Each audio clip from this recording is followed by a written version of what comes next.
അള്ളാഹുവിൻ്റെ മലക്കുകൾ അല്ലേ, തളഉ അജ്നിഹതഹും, അവരുടെ ജനാഹ്, അവരുടെ വിങ്സ് എന്ത് ചെയ്യാണ്? താഴ്ത്തി കൊടുക്കുകയാണ്. മലക്കുകൾ അവരുടെ ചിറകിനെ താഴ്ത്തി കൊടുക്കുകയാണ് എന്നാണ് പറഞ്ഞത്. അപ്പോൾ അതിനെ സഹായിച്ചു കൊണ്ടിരിക്കുന്ന ആൾക്കാർക്കും അതിൻ്റെ അനുരണനങ്ങൾ ഉണ്ടാകും.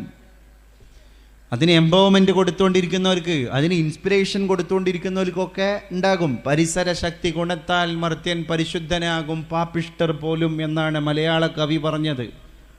നമ്മളെ പരിസരം ആ ജിവാറ് കൊണ്ട്, ആ ഹുബ്ബ് കൊണ്ട്, അതിൻ്റെ ഹിർസ് നമ്മുടെയൊക്കെ ജീവിതത്തിൽ പ്രകാശിക്കും. അള്ളാഹു അങ്ങനെ തന്നെ ആക്കി തരുമാറാകട്ടെ. ഇൻഷാ അല്ലാഹ് ഞാൻ അവസാനിപ്പിക്കുകയാണ്. ഇന്ന് അർദ്ധരാത്രി മുതൽ നാളെ അർദ്ധരാത്രി വരെ പ്രഖ്യാപിക്കപ്പെട്ട ഹർത്താൽ കൂടി പരിഗണിക്കേണ്ടതുണ്ട്. എനിക്ക് കണ്ണൂർ ജില്ലയിലേക്കാണ് പോകേണ്ടത്, മനസ്സിലായില്ലേ?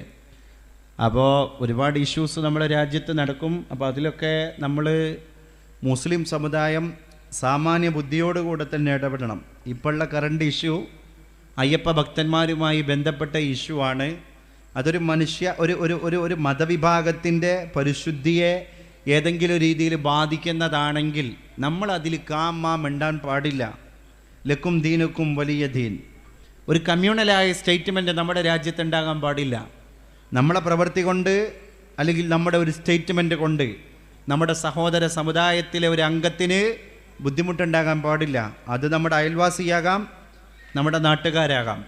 അപ്പോൾ അയ്യപ്പ ഭക്തന്മാർ സ്വാമിയെ ശരണം അയ്യപ്പ എന്നും പറഞ്ഞ് അവർക്ക് ഒരു വ്യക്തമായ റൂൾസ് ഉണ്ട്, റെഗുലേഷൻസ് ഉണ്ട്.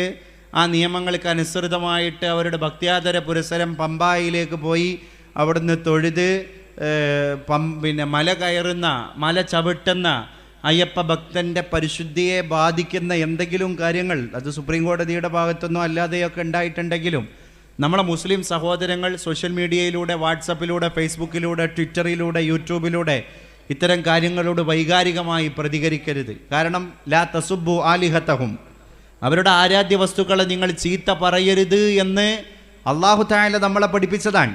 കാരണം നിങ്ങളുടെ ആരാധ്യ വസ്തുക്കൾ അവർ ചീത്ത പറയും. അവരാരെയായിരിക്കും പറയുക? അപ്പോൾ അങ്ങനെ ഒരു കമ്മ്യൂണൽ, നമ്മുടെ രാജ്യം വളരെ ഒരു പൈതൃകത്തിൻ്റെ രാജ്യമാണ്. കൊണ്ടും കൊടുത്തും സൗഹൃദങ്ങളെ ക്രയവിക്രയം ചെയ്തും പാരമ്പര്യം അടുത്തെറിഞ്ഞൊരു നാടാണ് നമ്മുടെ നാട്. അപ്പോൾ ആ രാജ്യത്തിൻ്റെ പാരമ്പര്യത്തിൻ്റെ കടക്കൽ കത്തിവെക്കുന്ന ഒരു സമീപനവും നമ്മുടെ ഭാഗത്തുനിന്ന് ഉണ്ടാകാൻ പാടില്ല. നമ്മളെ പള്ളി, നമ്മുടെ മദാരിസ്, നമ്മുടെ മആഹിദ്, നമ്മുടെ മറാക്കിസുൽ ഉലൂം ഇവയൊക്കെ തന്നെ പ്രവർത്തിക്കുന്നത് അതേ ആശയത്തിൽ തന്നെയാണ്. Secularism, communal harmony. പാണക്കാട് കുടുംബ അഹ്ലു ബൈത്തൊക്കെ നമ്മുടെ മുമ്പിൽ പറഞ്ഞു തരുന്നതും അതുതന്നെയാണ്. അപ്പോൾ ഒരിക്കലും മറ്റ് മതവിശ്വാസങ്ങളെ വികൃതമാക്കുന്ന രീതിയിലുള്ള സ്റ്റേറ്റ്മെൻറ്റ്, ചിന്താഗതികൾ, പ്രവർത്തനങ്ങളൊന്നും നമ്മുടെ മുസ്ലിം ജനസാമാന്യത്തിൻ്റെ അകത്ത് നിന്ന് ഉണ്ടാകാൻ പാടില്ല. അത് നമ്മുടെ മതത്തിൻ്റെ ഒരു വീക്ഷണവും അല്ല. പിന്നെ നമ്മുടെ മതത്തിൻ്റെ ഋജുവായ പാതയിലൂടെ നമ്മൾ സ്നേഹ സാഹോദര്യ ബുദ്ധിയ മുന്നോട്ട് പോയി ആ വിശുദ്ധ ഇസ്ലാമിൻ്റെ സൗന്ദര്യത്തെ ജീവിതത്തിൽ പ്രകടിപ്പിക്കുകയും പ്രദർശിപ്പിക്കുകയും ചെയ്യുക എന്നുള്ളതാണ് നമ്മുടെ ധർമ്മം. ആ ധർമ്മത്തിന് വേണ്ടി നിലകൊള്ളാൻ അള്ളാഹു സർവനാഥനായ തമ്പുരാൻ നമുക്ക് തൗഫീഖ് നൽകി അനുഗ്രഹിക്കുമാറാകട്ടെ. വആഖിറു ദഅ്വാനാ അനിൽ ഹംദുലില്ലാഹി റബ്ബിൽ ആലമീൻ.